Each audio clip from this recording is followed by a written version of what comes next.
when you look at education, you have to think about there are so many different ways to measure education. Right now in the US, if you look only at test scores in mathematics, science, or reading, we seem to rank low compared to countries in other parts of the world. We seem to do so.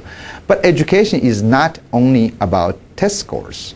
Education is about preparing someone who will be a successful citizen in the future, in a society. And that requires, I would call a passion for learning, a creativity, entrepreneurship, a moral, ethical characters, and also social, pro-social behaviors, healthy attitudes. There's much more than that's what's been measured right now.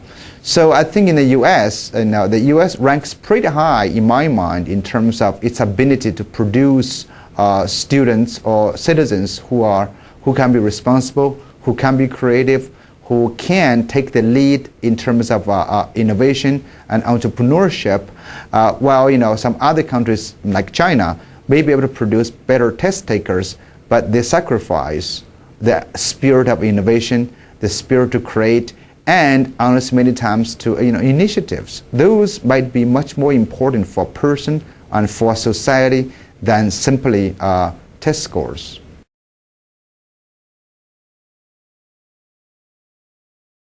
Well, if I were Mr. Duncan, I would put money to stimulate much more individual innovations on schools.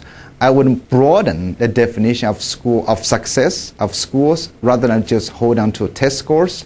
I would not definitely endorse any national standards or national testing. I would reward schools who come up with diverse set of opportunities. I would ensure there's equal funding for every school and every child. I would try to encourage teachers, not trying to punish them. I would try to encourage schools to be different rather than trying to be the same. And most importantly, we need to instill confidence, restore confidence in our teachers, in our schools. Because right now, the accountability rhetoric, in essence, is telling us we don't trust our educators. I mean, they are not good enough, they're lazy, they're complacent, and if we try hard enough, if we hold them accountable, they'll work harder and they'll solve all the problems. And that's not the case.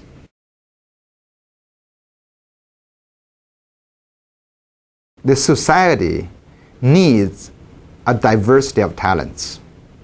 Therefore, any attempt to try to standardize that is going to reduce the diversity. And the diversity of talents, for example, now if you think a high school student should get math, reading, and science, maybe it's a good idea if it's also in addition to something. But if you only think those three things are important, and then those three things, use those three things as excuse to sacrifice other talents, then that's not worth it. So what I think a high school diploma is, by the time that student finish high school, the student should still be happy, be curious, be passionate about learning, and have great self-confidence, and of course come up with a suite of abilities and knowledge. That person may not be so great in math, but that person could be very well in art, in music, in creating something new and different, in designing something. So there's a lot of other abilities. So what I don't like to see is to consider standards as a way to limit what we think, as valuable talents. Human beings are not like cars. You cannot standardize it. Human beings, you never know, honestly, especially as society changes so fast, what ability, what knowledge will be of value.